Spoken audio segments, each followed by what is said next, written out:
प्रिय विद्यार्थियों, पिछले वीडियो में आपने कक्षा 10 में तुलसीदास द्वारा रचित वन पथ पर नामक शीर्षक से बहुत ही ठीक प्रकार से अध्ययन कर लिया था।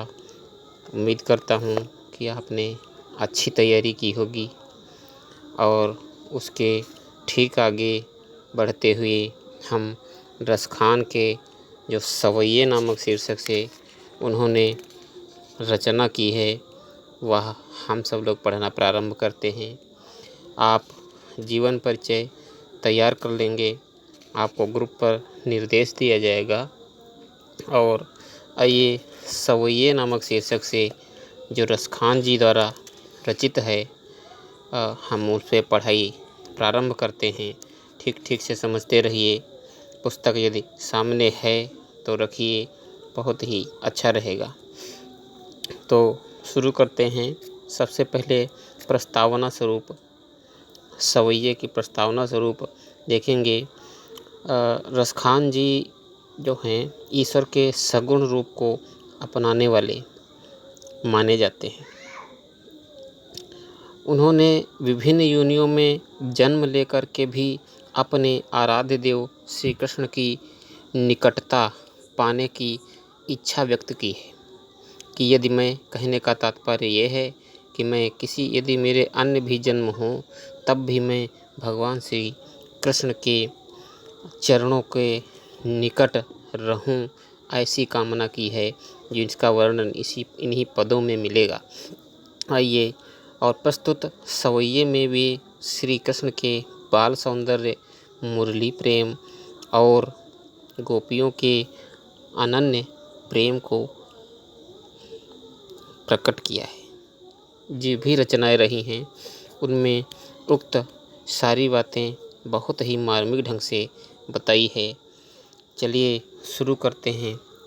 आपके सामने रसखान की प्रथम रचना देखिए। प्रथम पद से शुरुआत करते हैं। कहते हैं, मानस हो तो वहीं रस खाने, बसो ब्रज गोकुल ग्वाल के ग्वारन। प्रथम पंक्ति में देखिए, रसखान जी कहते हैं अपने पूर्व जन्म की यदि कहते हैं कि मुझे जो भी जन्म मिला मैं संतुष्ट हूँ। यदि भविष्य में और भी जन्म मिले तो उसमें मैं जिस यौन में जन्म लूँ उसमें मैं आपके ही निकट रहूं, ऐसी कामना व्यक्त करते हैं। इस पद में देखिए, पढ़िए। मानस हो तो वहीं रस खानी, बसो ब्रज गोकुल ग्वाल के ग्वारन। जो पशु हो तो कहाँ बसु मेरो, चरो नित नंद की धेनु मझारन। पाहन हो तो वही गिरी को, जो धर्यो कर छत्र पुरंदर धारन। जो खग हो तो बसेरो करो मिली, कालिंदी कुल कदम्ब की डारन। आइए देखिए, रसखान जी कहते हैं कि यदि मुझे मनुष्य के रूप में अगला जन्म मिलता है तो अपनी इच्छा व्यक्त करते हुए कहते हैं कि मानस हो तो वहीं रसखान। रसखान जी कहते हैं कि यदि मैं अगले जन्म में मनुष्य हूँ तो बसो ब्रज गोकुल गांव के ग्वारन, मैं ब्रज में गोकुल में उन्हीं के भगवान श्री कृष्ण के गांव में अर्थात नंदगांव बरसाना ब्रजभूमि में ही मेरा जन्म हो और उन्हीं ग्वाल बालों के मध्य में विचरण करने का, खेलने का, टहलने का अवसर प्राप्त हो, ऐसी बात कहते हैं। चलिए दूसरी पंक्ति में देखिए, जो पशु हो तो कहाँ बसु मेरो। और अगली बात कहते हैं कि यदि मैं पशु योनि में जन्म लूँ तो मैं अपने बस में कहाँ रह सकता हूँ। चरो नित नंद की धेनु मझारन, और मैं नंद बाबा की नित्य प्रति यानी हमेशा धेनु अर्थात गौओं के बीच में चरने का सौभाग्य प्राप्त करूं, यह इच्छा व्यक्त करते हैं। और अगले देखिए, तीसरी पंक्ति में देखिए, पाहन हो तो वहीं गिरी को, कहते हैं पाहन का अर्थ है पत्थर। यदि मैं पत्थर हूँ, अगले जन्म में मुझे पत्थर होने का सौभाग्य प्राप्त हो, तो मैं वही पत्थर बनूं जिस पत्थर को भगवान श्री कृष्ण ने जिस गोवर्धन को हाथ पर उठाया था, मैं उसी का एक छोटा सा पत्थर हो जाऊं, ऐसी अपनी इच्छा व्यक्त करते हैं। और कौन सा पत्थर, किस पत्थर का टुकड़ा बनूं जो धर्यो कर छत्र पुरंदर धारण, पुरंदर अर्थात भगवान इंद्र को वश में, इंद्र का घमंड समाप्त करने के लिए भगवान श्री कृष्ण ने जिस गोवर्धन पर्वत को छत्र की तरह अपने हाथ पर उठाया था, उसी गोवर्धन के का ही मैं छोटा सा पत्थर का टुकड़ा बनूं, ऐसी इच्छा व्यक्त करते हैं। और अगली बात कहते हैं कि जो खग हो तो बसेरो करो, अब मिली कालिंदी कुल कदम्ब की डारन। खग अर्थात पक्षी। कहते हैं कि यदि मैं अगले जन्म में पक्षी हूँ तो बसेरा करूँ अर्थात रहूँ। कहाँ रहूँ? कालिंदी कूल, कालिंदी अर्थात यमुना, कूल अर्थात किनारा। कालिंदी के यानी यमुना के किनारे कदम्ब की डालों पर मैं अपना बसेरा कर लूँ, यदि मैं पक्षी का जन्म पाऊँ। ऐसी अपने आगे आने वाले जन्मों के बारे में रसखान जी जिज्ञासा व्यक्त करते हैं। तो अर्थ समझ में आया होगा, एक बार फिर से देख लीजिए। मानस हो तो वहीं रस खाने।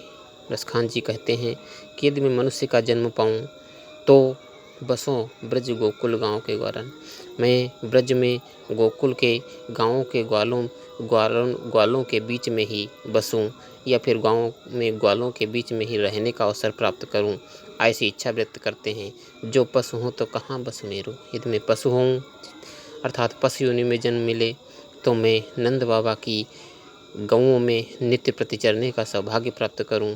और यदि मैं पाहन हूं तो वही गिर को, यदि मैं पत्थर हूं तो उसी गोवर्धन का छोटा सा टुकड़ा हो जाऊं जिसको भगवान श्री कृष्ण ने इंद्र का घमंड तोड़ने के लिए अपने हाथ पर छत्र की तरह उठाया था। और जो खग हो तो बसेरा करूं, यदि मैं पक्षी हूं तो मैं अपना आवास, अपना निवास कालिंदी अर्थात यमुना नदी के किनारे में कदम्ब के पेड़ों के ऊपर अपना निवास बना लूं, ऐसी बात, ऐसी इच्छा व्यक्त करते हैं। चलिए आगे देखते हैं। यहाँ पर पहला जो है 1 नंबर समाप्त होता है, बहुत अच्छी तरह से समझ में आया होगा। आगे देखते हैं 2 नंबर। आज गई होती भोर, आज गई होती भोर ही हो रस खान रही, वह नंद के भाव नहीं। वाको जियो जोगो लाख करोड़, जसोमती को सुख जात न कहो नहीं। तेल लगाए के अंजन, तेल लगाए लगाए के अंजन, अब भौं है बनाए बनाए ढिठो नहीं। और डारी हमेलन हार निहारत वारत, जो पुचकारत छो नहीं। चलिए सबसे पहले प्रसंग देखिए। प्रसंग, एक सखी दूसरे सखी से अपनी बात को व्यक्त करते हुए कहती है कि आज गई होती भोर ही हो। आज भोर अर्थात सुबह सुबह ही मैं गई हूँ, मतलब अपने आप को व्यक्त करती हैं। हूँ अर्थात मैं। आज मैं सुबह सुबह ही नंद बाबा के घर गई थी। रस खान रही वह नंद की भवन, और रही अर्थात वहीं पर रही, नंद के भवन में ही रही। फिर वाको जियो जुग लाख करोड़, वाको जियो जुग लाख करोड़, जसोमती को सुख जात कहो नहीं। उनका जो बालक है वह लाखों साल जिए, और यशोदा के सुख का वर्णन नहीं किया जा सकता, ऐसा एक सखी दूसरे सखी से कहती है। फिर कहती है तेल लगाए लगाए के अंजन, भौं है बनाए बनाए ढिठो नहीं। तेल लगाए, अर्थात भगवान श्री कृष्ण की मालिश कर रही हैं, है ना, उपटन लगा रही हैं। और कई अंजन लगाए के अंजन, अंजन अर्थात काजल, भगवान श्री कृष्ण के तेल और उपटन लगाती हैं, उनके काजल और भौहें बनाती हैं, उनका श्रृंगार करती हैं माता यशोदा। और देखिए श्रृंगार बहुत ही भली प्रकार से एक मनमोहक छवि उनकी तैयार करती हैं और उनको ठिठौना है अर्थात उनको काला टीका भी लगाती हैं जिससे उनको नज़र न लगे, ऐसा कुछ उपाय करती हैं, है ना। ठिठौना यही है। तो काला टीका भी लगाती हैं। यह सखी वर्णन कर रही है दूसरे सखी से। और डारी हमेल निहार निहारत, उनके गले में एक माला भी डालती हैं। हमेला निहार अर्थात कंठ की माला, छोटी सी जो होती है, जो हृदय के समक्ष लटकती हुई दिखाई पड़ती है, ऐसी माला को बताती हैं कि उनके गले में यशोदा जी डालती हैं। और आगे कहती हैं कि वारत जो पुचकारत छौ नहीं, और बहुत ही सुख की अनुभूति करती हैं, अपने बालक को पुचकारती हैं, है ना, प्यार करती हैं, लाड़ दुलार करती हैं। तो यहाँ पर 2 पद पूर्ण होते हैं। एक बार फिर से जल्दी में समझ लेते हैं क्योंकि हो सकता है आप समझ ना पाए हों। देखिए, एक सखी दूसरे से सखी से कहती है कि मैं सुबह ही आज नंद बाबा के घर गई थी, है ना, और वहीं पर रही, नंद के भवन में ही रही, देर तक रह करके वहाँ की दृश्य को देखा। वाको जियो जुग लाख करोड़, और उनके पुत्र, उनका जो पुत्र कन्हैया है वो लाखों साल जिए, ऐसी कामना भी करती हैं। जसोमती को सुख जात कहो नहीं, यशोदा जी का के सुख का वर्णन नहीं किया जा सकता, इतना वह सुखी हैं, इतना वह प्रसन्न हैं। आगे क्या प्रसन्न है? तेल लगाए के अंजन, वह उनको उपटन लगाती हैं, कन्हैया का उपटन लगाती हैं, तेल लगाती हैं, काजल लगाती हैं, उनको संवारती हैं और उनके माथे के पास में एक काला ठिठौना है अर्थात काला टीका भी लगाती हैं जिससे उनको किसी भी प्रकार की बुरी नज़र न लगे। और डारे हमेला निहार निहारत, उनके गले में एक कंठ की माला, छोटी सी माला भी पहनाती हैं और उनसे उन पर वारी जाती हैं, पुचकारती हैं, उनसे स्नेह करती हैं, है ना। इस प्रकार से एक सखी दूसरे सखी से वर्णन करती है। आगे देखिए, अगली जो है यहाँ पर 2 हमने पढ़ लिए थे, 2 के बाद तीसरे में आते हैं। एक बात और कि फुल स्क्रीन पर करके ही देखेंगे तो बहुत अच्छा दिखेगा। जो भी आप पढ़ाई करेंगे यूट्यूब पर, उसको फुल स्क्रीन में करिए, तब पढ़िए तो ज़्यादा अच्छा दिखेगा और ज़्यादा बड़ा दिखेगा। चलिए अगली पंक्ति में देखते हैं, अगले पद में देखते हैं। रसखान जी कहते हैं कि धूरी भरे अति शोभित श्याम जू, तैसी बनी सिर सुंदर चोटी, खेलत खात फिर अंगना पग, पैंजनी बाजती पीरी कछोटी, वाछबी को रस खान बिलोकत, वारत काम कला निज कोटी, काग के भाग बड़े सजनी, हरि हाथ सोले गयो माखन रोटी। इसमें भी एक सखी दूसरे सखी से भगवान श्री कृष्ण की सुंदरता का वर्णन करती है। कहती है धूरी भरे अति शोभित श्यामजू, भगवान श्री कृष्ण धूल से लिपटे हुए बहुत ही सुंदर शोभायमान हो रहे हैं और वैसी ही उनके सिर पर बनी हुई सुंदर चोटी दिखाई पड़ रही है, प्रतीत हो रही है। आगे देखिए, खेलत खात फिर अंगना, खेलते हैं खाते हैं और नंद बाबा के आंगन में घूमते हुए टहलते हुए दिखाई देते हैं। पग पैंजनी बांजत पीरी कछोटी, और पैरों में पैजनी छम छम की आवाज़ करती है। आगे देखिए, वह छवि को रस खान बिलोकत, रसखान जी कहती हैं कि वह छवि बहुत ही सुंदर और मनमोहक है कि और कितनी मनमोहक है। रसखान जी कहते हैं कि वारत काम कला निज कोटी, मैं उनकी सुंदरता पर करोड़ों कामदेवों की सुंदरता न्योछावर कर दूं, काम कला निज कोटि, है ना।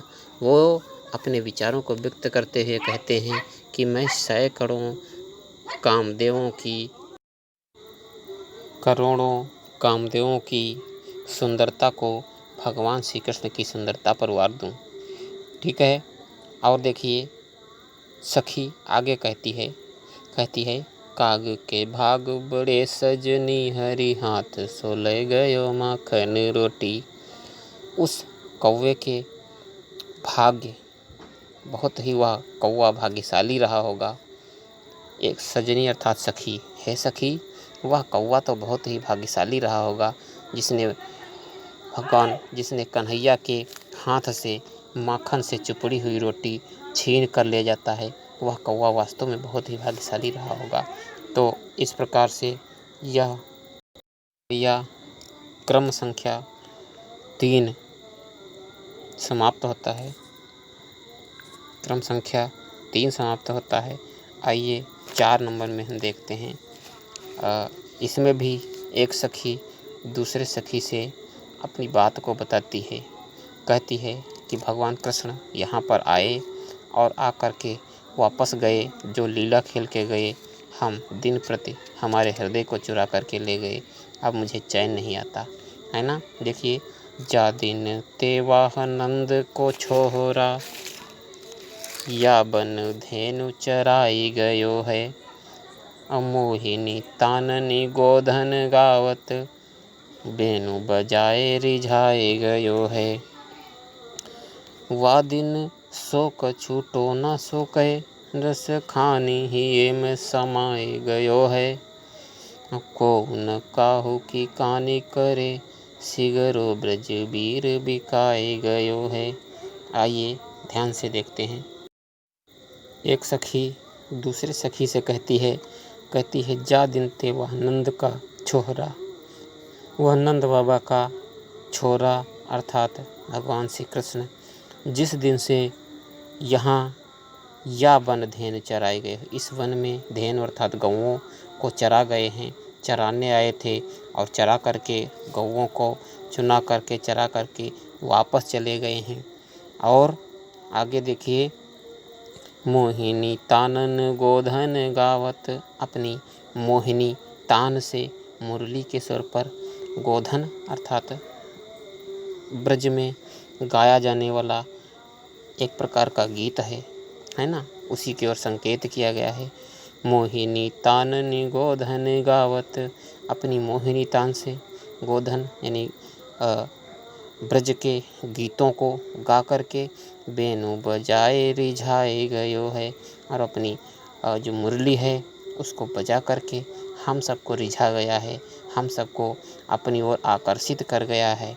अगली देखिए पंक्ति में, वा दिन सो कछु टोना सो कहे, और उस दिन से उसने ऐसा हम लोगों पर कुछ जादू सा कर दिया है, रस खानी ही ये में समाए गयो है। रस खान जी कहते हैं कि हमारे हृदय में वह कृष्ण उसी दिन से ऐसा सा जादू सा कर दिया है और हमारे हृदय में बस गया है कि हम उसी के वश में, उसी के याद में रहते हैं। और कौन काहू की कहानी करे, सिगरो ब्रज वीर बिकाए गयो है, अर्थात कोई किसी की कहानी करता अर्थात सुनता नहीं है, कोई किसी की परवाह नहीं करता। जिसने भी उसके प्रभाव को देखा और उसके प्रभाव में आ गया, ऐसा लगता है कि सारा ब्रज उनके प्रभाव में ही बिक गया है, अपने अस्तित्व को खो बैठा है। ऐसा भाव गोपिकाएं एक दूसरे से व्यक्त करती हैं। देखिए, तो यहाँ पर 4 नंबर का भी पद समाप्त हो जाता है। एक बार फिर से देख लेते हैं, क्योंकि ठीक से ही समझ में आ जाए तभी पढ़ाई अच्छी मानी जाएगी। जा दिन ते वह नंद का छोरा, या बन धेन चराए गयो है। एक सखी दूसरे सखी से कहती है कि जिस दिन से वह नंद बाबा का कन्हैया इस वन में अपनी धेनुओं को, अपनी गौओं को चरा करके गया है, और मोहिनी तानन गोधन गावत, अपनी मोहिनी तान से, मोहिनी धुन से ब्रज के गीतों को गा करके बीन से धुन से मुरली की धुन से हम लोगों को रिझा गया है, वह दिन से कुछ और उसी दिन से उसने हम पर ऐसा टोना सा कर दिया है। तो उसके जो मुरली की आवाज़ है हमारे हृदय में बस गई है। कौन न काहू की कान करे, सिगरो ब्रज वीर बिकाए गयो है। सारा ब्रज बिका जैसा, अपने अस्तित्व को खोया जैसा प्रतीत हो रहा है। कोई किसी की परवाह ही नहीं करता, सब कान्हामय हो गए हैं। ऐसी बात एक सखी दूसरे सखी से कहती है। तो यहाँ पर क्रम संख्या 4 समाप्त होता है। आइए फिर आगे देखते हैं क्रम संख्या 5 में। फुल स्क्रीन करके ही देखें तभी बहुत अच्छा दिखेगा वैसे भी, लेकिन फुल स्क्रीन करें। कभी कभी बच्चे कहने लगते हैं कि वीडियो ठीक से दिखता नहीं, तो ज़रूर आपके यहाँ नेटवर्क में प्रॉब्लम रहती है। जो यूट्यूब नेटवर्क है जितना अच्छा होगा नेटवर्क उतना ही अच्छा आप देख पाएंगे, यहाँ से कोई त्रुटि नहीं होती है। चलिए आगे देखिए, कहते हैं कान्हू भये बस बांसुरी के, अब कौन सखी हमको चाहिए। निसी द्योत रहे संग साथ लगी, यह सौतनी तापन क्यों सही है। जिन मोहि लियो मन मोहन को, रस खान सदा हमको दही है। मिली आओ सबे सखी भागी चले, अब तो ब्रज में बांसुरी रही है। एक सखी दूसरे सखी से कहती है। सारी रचनाओं को सारी पदों को जो सवैये नामक शीर्षक से हैं रसखान जी ने लिखा है। बहुत ही अच्छा वर्णन किया है। एक बार आप स्वरबद्ध तरीके से पढ़ेंगे, यदि लगाव हो गया तो आपको कतई किसी भी प्रकार की दिक्कत नहीं और बहुत अच्छा समझ में आ जाएगा। कई बार गाइए, स्वरबद्ध तरीके से गाएंगे तभी आपका इससे लगाव हो जाएगा और सब कुछ आपको बहुत अच्छी तैयारी स्वयं ही हो जाएगी। देखिए, एक सखी दूसरे सखी से कहती है कि कान्ह भये बस बांसुरी के, अब कौन सखी हमको चाहिए। हे सखी, कन्हैया तो अब बांसुरी के बस में हो गए हैं, अब हमको कौन चाहेगा। अब हमसे स्नेह कौन करेगा। वह तो सारा स्नेह अपनी बांसुरी पर लुटाए दे रहे हैं। दूसरी पंक्ति में देखिए, निसी द्योत रहे संग साथ लगी, यह सौतन तापन क्यों सही है। निस्द्योष अर्थात निसी अर्थात निशा, दिवस एक ही में है। निशा और दिवस दोनों को, यानी दिन और रात कहाँ रहे संग साथ लगी। दिन में भी रात में भी यह बांसुरी भगवान श्री कृष्ण के साथ में ही लगी रहती है। यह तो सौतन जैसी है और इसके ताप को हम कब तक सहेंगी, हम कब तक सहती रहेंगी। आगे देखिए, कहती हैं कि जिन मोहि लियो मन मोहन को, रस खाने सदा हमको दही है। इसने भगवान श्री कृष्ण को, मनमोहन को अपने मन में, अपने प्रभाव में कर लिया है, मोह लिया है। मनमोहन को उसने मोह लिया है। रस खाने सदा हमको दही है। रसखान जी कहते हैं कि वह सखी कहती है कि यह तो हमको सदैव जलाती रहेगी। दही है का अर्थात है जलाती रहेगी, है ना। दही है। अब मिली आओ सब सखी भागी चलें, अब ब्रज में, अब तो ब्रज में बसुरी रही है सखी, आओ सब लोग मिल करके यहाँ से भाग चलें। इस ब्रज में तो केवल बांसुरी ही रहेगी, हम लोगों का निवास इस ब्रज में संभव नहीं है। ऐसा पश्चाताप करती हैं और इस बांसुरी के प्रति अपनी ईर्ष्या को व्यक्त करती हैं इस पद में। देखिए, एक बार फिर से देख लीजिए। कान्ह भये बस बांसुरी के, अब कौन सखी हमको चाहिए। एक सखी दूसरी सखी से वेदना व्यक्त करते हुए कहती है कन्हैया तो बांसुरी के बस में हो गए हैं, अब हमें कौन चाहेगा। निस्द्योष रहे संग साथ लगी, यह सौतनी तापन क्यों सही है। यह तो निस दिवस अर्थात दिन रात ही श्री कृष्ण के साथ में लगी रहती है। यह इस सौतन के ताप को हम लोग अब क्यों सहें। और आगे देखिए, जिन मोहि लियो मन मोहन को रस खाने सदा हमको दही है। इसने मनमोहन के मन को मोह लिया है। रसखान जी कहते हैं कि वह सखियाँ कहती हैं कि यह तो हमें सदैव, यह मुरली तो हमें सदैव ही जलाती रहेगी। मिली आओ सब सखी भाग चलें, अब ब्रज में बसुरी रही है। हे सखी, आओ सब लोग, हम सब लोग मिल कर के यहाँ से भाग चलें, क्योंकि इस ब्रज में अब बांसुरी ही रहेगी, हम लोग नहीं रह सकते। यह ईर्ष्या बांसुरी के प्रति वह सभी सखियाँ व्यक्त करती हैं। आगे देखिए अंतिम पद जो रसखान जी सवैये नामक शीर्षक में लिखते हैं। कहते हैं, मोर पखा सिर ऊपर राखी हूँ, गुंज की माल गले पहिरोंगी, ओढ़ी पीताम्बर लैला कुटी, बन गोधन ग्वारन संग फिरोंगी। आगे देखिए, भाव तो वो ही मेरो रस खानो, सो तेरो कहे सब स्वांग करोंगी, या मुरलीधर की अधरान धरी अधरान धरोंगी। इस पद में जो गोपिकाएं हैं, जो सखियां हैं, वो भगवान श्री कृष्ण का स्वांग रचने को कहती हैं। अर्थात एक भगवान श्री कृष्ण का स्वरूप बना करके भगवान श्री कृष्ण की ही लीलाएं करना चाहती हैं, क्योंकि वह इतना स्नेह करती हैं और भगवान श्री कृष्ण से ही पूरा स्नेह रखती हैं। इसलिए यह इस पद में यह दिखाया गया है कि वह ऐसा अपनी बात व्यक्त करती हैं कि मैं भगवान श्री कृष्ण के जो भी श्रृंगार है वो सब कुछ कर करके मैं भगवान श्री कृष्ण को रिझाने का प्रयास करूंगी। लेकिन साथ ही यह भी कहती हैं, साथ ही इस मुरली से अपनी ईर्ष्या को भी व्यक्त करती हैं। कहती हैं, सारा श्रृंगार में कृष्ण का कर करके कृष्ण की ही तरह सारी लीलाएं करूंगी, लेकिन मैं इस मुरली को अपने होठों पर कभी नहीं धरूंगी, क्योंकि यह मेरी सौत जैसी है। देखिए, मोर पखा सिर ऊपर राखी हूँ, मैं मोर के पंख का जो मुकुट है भगवान श्री कृष्ण का, मैं उसको सिर के ऊपर रख लूँगी और गुंज की माल गले पहिरोंगी, और वह जो गुंज की माला भगवान श्री कृष्ण पहनते हैं उसको मैं अपने भी गले में धारण करूँगी। ओढ़ी पीताम्बर लय लकुटी, मैं भी पीताम्बर को ओढ़ूँगी। लकुटी अर्थात जो लाठी भगवान श्री कृष्ण गौओं को चराने जाया करते थे, मैं उस लकुटी को भी ले लूँगी। बन गोधन ग्वारन संग फिरूँगी, मैं वनों में गौओं के बीच ग्वालों के बीच साथ में घूमूंगी। मैं कृष्ण का ही स्वांग रच लूँगी, बिल्कुल कृष्ण जैसी सारी लीलाएं करूँगी।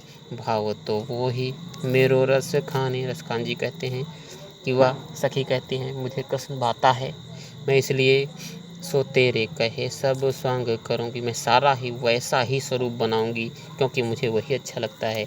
मैं सब कुछ वैसा ही करूँगी जैसा भगवान कृष्ण किया करते हैं। अगली पंक्ति में कहती हैं, लेकिन या मुरली मुरलीधर की अधरान धरी अधरान धरूंगी, किंतु मैं यह जो मुरलीधर की मुरली है ना, मैं इसको कभी भी अपनी ओंठों पर नहीं रखूंगी, क्योंकि वह उससे, इस मुरली से बहुत ही ईर्ष्या करती हैं और ईर्ष्या को व्यक्त करते हुए कहती हैं कि मैं इस मुरली को कभी भी अपने ओंठों पर नहीं रखूंगी।